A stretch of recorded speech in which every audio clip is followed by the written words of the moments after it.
Hello everybody, back here again for another vlog a day, and today is Saturday the 17th, and today was a gorgeous day weather-wise. We had a little bit of rain. We got another little puppy here today. Beacon, what you doing, puppy? He's so excited. He tried to give me lots of kisses, and I'm not really a dog kissy kind of guy, so close I let him do is lick my beard, but it is what it is. So, but we got this morning. I planned on getting up and getting around like 6:30. I was planning on being on the road like super early because I've been waking up like crazy early all this time, a lot lately, and I could not get to sleep last night. I did not get to sleep worth a shit. It was probably 2 a.m. I was still up and like hyper. It was probably 3 a.m. before I actually got to sleep.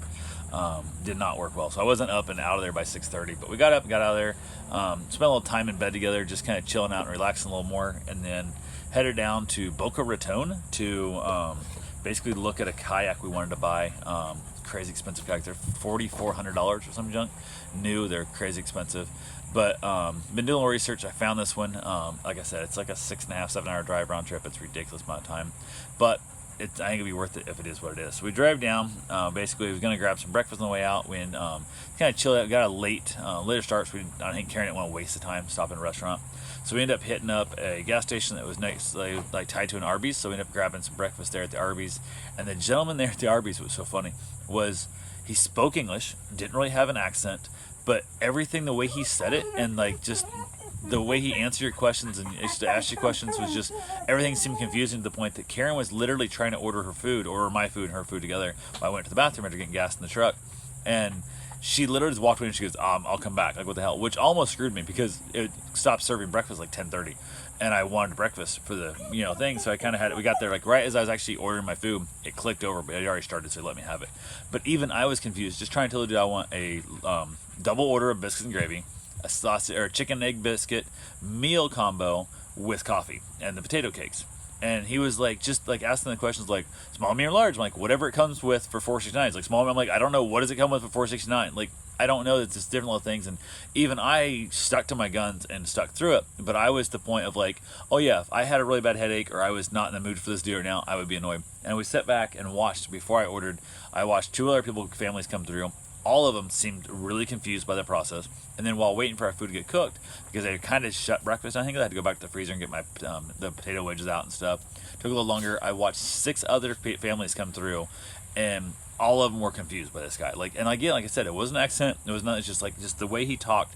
It was like robotic, but like didn't make sense. It was like a drunk robot. It made no sense at all. Everything he said was like words and stuff. It just wasn't in a logical form the way he said it. Even the point there was a trucker came through who filled up a giant jug of diet iced tea, and the thing, instead of asking beforehand, he filled it up and walked, how much I owe you.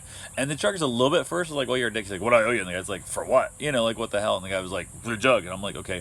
I watched that take over 2 minutes to figure out he owed him $1.19. Like, literally, it was 2 minutes plus. I looked at my watch, I'm like, this might take a while. Them back and forth, because the guy behind the counter didn't realize he already filled up with tea. The trucker was not explaining he'd already filled up with tea or he wanted to fill it up with tea. It was back and forth and back and forth. Oh my lord, that was actually almost comical. I started to enjoy that. But we got out of there, we got our food. Food was good. She had her chicken biscuit. I had the biscuits and gravy. We tried both and stuff. She preferred the chicken biscuit more than the gravy, so I ate almost all the gravy. She ate almost all the biscuit, so we're good to go. And then basically headed on down. Finally got to Boca Raton. As we're pulling, the guy giving me the address to the clubhouse at his housing complex, not his actual address, which I'm sure is a bit of a safety thing. You don't want me coming there trying to steal your stuff later, who knows what. So once I was already coming that way, he said, hey, it's easier to meet at the house. Yada. Maybe he was going to haul the kayak over there, and he decided he's lazy, didn't want to go that far, I don't know. So you show up there, look the kayak over and stuff, and it's nice to know this and that. And the one question I was really concerned about, I was what he was asking price to what I wanted to pay was there and stuff, and basically it was the whole process of, they were asking him, said, how'd you store it? Store it with wheels on it. Said, yep, that's the way I bought the thing and stuff. And because he stored the wheels underneath it, there's a bit of a hump underneath, which means it can cause it to track a little weird or whatever. With the rudder, shouldn't be such a big deal, but it can cause a problem. So went ahead and I was like, get down to the. So I called the kayak shop, asked them. They said a lot of times it'll come back out if you put it back out like a super hot sunny day, lay it out flat and stuff. It'll pop back out on its own. A couple different little things here and stuff. The one gentleman I talked to who owns this exact kayak, asked him, I said, what do I look for? And that's the one thing he told me to look for. Make sure it wasn't stored with the wheels under it.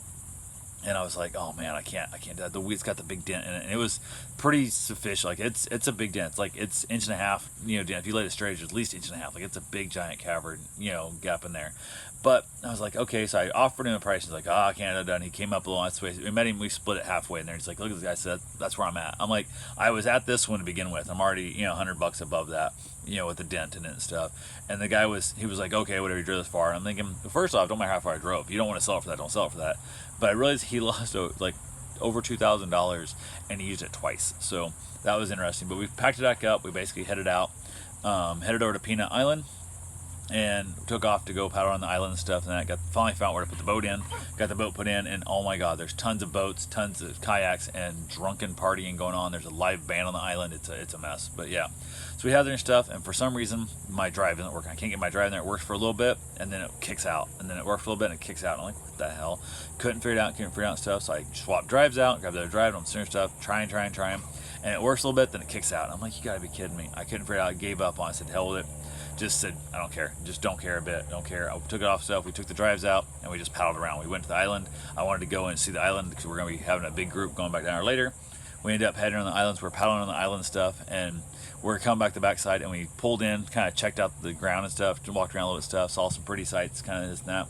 Got back in the kayak, went to head out, and we looked over, and there's a massive storm coming, like massive. So I came back, I turned back around this little rock pile, and the lifeguard dude's like, you gotta get off the beach. I'm like, I'm trying to get, there's a storm coming, I want to get out of the water. And he's like, yeah, what the hell is this? It's like, because we were kind of in the swim area, not the kayak area, so we pulled back in. And I think he thought we'd pulled in originally for the storm. I had known the storm was coming. So we got up there and I told Karen, she was waiting. I said, go up there and ask the guy if there's someplace up the bank that we can, like a shelter thing, or where, how far I need to go away, to get this thing, to get out of the weather. And he's like, millions of spots up there. There's like 6 shelter houses, but it's not millions of spots, but whatever. So the guy was kind of a little bit like a turdy to her. But again, she's got a headache, so I'm sure everybody seems a little more shitty to her at the time because you already have a headache for like a week and a half, 2 weeks now. So I went ahead, got the kayak on the wheels and stuff, drug it up the hill, and it was steep enough up the bank of the beach. I had Karen get behind it and push it because I couldn't. I had trouble getting up the hill in my flip-flops and stuff. My flip-flops have rubbed my feet like crazy. I hate these flip-flops. I need to get rid of them. But get up there, get basically into the little shelter house thing. And I said, hey, do you want to venture on around to find more people to talk to and BS with while we're waiting the storm out? Or you want to stay here? And she goes, well, let's just sit here. And literally, like moments later, it starts to rain. And it pours rain. It just storms and pours and just goes crazy. So while we're doing that, I flipped the kayak up onto the couple picnic tables there, and I started working on the drives. And I think what happened was mine wasn't locking into place. I was causing to kick out. So once I figured out how to get them in and lock them in place, because her drives worked fine from both same drive, and my back connector where it mounts in the kayak, I think mine had like just some corrosion or something, wasn't allowed to lock in place correctly. So we got them locked in, got them in and out a couple times. We're like, okay, we're good to go. We headed back out. We this rain mostly stopped. It still drizzling a little bit. We decided to walk around the island. So I take off my sandals and they're rubbing my feet. So I'm walking without shoes, and my feet are wussies, and I'm not ever walking these sandals again. Like these flip flops, they're for showering at campsites. That's about it now. But walk around the time, get back and stuff, and that. I left all my gear there, left the drinks and all that kind of stuff. Didn't care. Walked around the whole island, saw the kind of the layout and stuff of the place. Headed back over, waiting for the fear the storm was gone, make sure it wasn't coming back in on us. Went to head out, got the kayak in the water. Everything's good to go. We take out, got the fins and stuff. The drives, head out, and he's great. And I go, hey, where's my cigars? Karen looks around, I'm like, what? I said, it should be right here in the pocket, right now in my case cigars, which is this thing right here. Ironically, I did get it back. So I'm like, shit, I've lost this. I'm like, God damn it. So I basically head back over to the bank. I hop out real quick. And I take off running. It's like a half mile back around and stuff where I go there and back.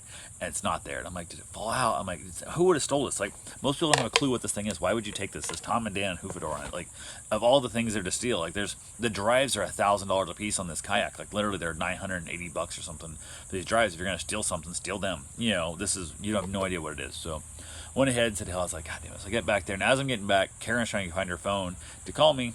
It was right next to her the whole time in the kayak. There's like little map pockets. I stuck it in the map pocket. While as I'm on the tables, I mistaked what map pocket was mine, what map pocket was hers. Dropped it in the map pocket. It was hers, not mine, and she didn't see it. So I ran a half mile in flip flops, and I wore like open sores in my feet. Get back in the salt water to go off to paddle around some more. Was burning like crazy. So we got back in the boat. We head back over, finally find our way around, kind of chill out on the lake a little, or the beach a little bit. Have ourselves fun the whole time. Head back over, get out, head back up. I have her help me push it up the hill to the top. Basically drop it off, go to get the truck, and there's an immediate loading unloading spot right there by Peanut Island, and there's a bunch of cars there that are just standing there, sitting in the car talking, motor running, AC on, and they're talking and stuff, not moving. So I had all the way over and stuff, get the truck, and had to like go on around the corner to even find a spot. There was like 3 more cops pull up. I guess there's a fight at the dock. Something going on, something weird happening there. So a bunch of cops show up. And then these people, I literally, by the time I get back, I load the kayak up, get all strapped down, getting done stuff. They're still sitting in the car talking. There's like 3 carloads of people talking, having a damn thing the entire time, just blocking this loading and unloading zone that took longer than me to go get my truck and blah blah. It was a mess. So it is what it is. Not all the people are that considerate in the process, but we got the thing loaded back up. We headed home, figured out how the seats are working better. We're learning things every time I'm like, this is cool. We head back home. Get here on the way back, I'm like, I'm gonna have a cigar. I never smoke in my truck. I never do. It's the first time I smoked in my truck. I said, hell with it, have myself a cigar in the truck.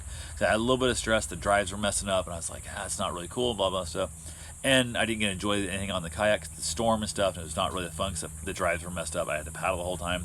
So I said, hell with it. And I told Karen, if it bugs you, let me know. If I kicked the window or vent window open, left my front window down a little bit, and enjoyed it. No real smoke ever blowing her at all, and I'm super loving that. So we came back home. We were gonna grab a bite to eat. She said Roy wasn't hungry yet, so we headed back. I unloaded the kayak, hosed it all off, got the whole big, good cleaning done on to hang this that in the back of the truck. I didn't take it out of the truck, left in there. We were exhausted, just tired, just really tired. We ended up having ourselves a wonderful little dinner, and I got my run in. She basically got her shower and stuff. I got my shower after that because I had to get my run done, all that kind of fun stuff, which when my feet hurt like hell. So I got these like sores in my feet now, hurt from those stupid sandals. But yeah, everything on that is good to go. We finally crashed out. We were both exhausted and got ourselves a good night's sleep. So that's all I got for right now. I will talk to you guys tomorrow. Have yourself a safe, wonderful day. Thanks for watching.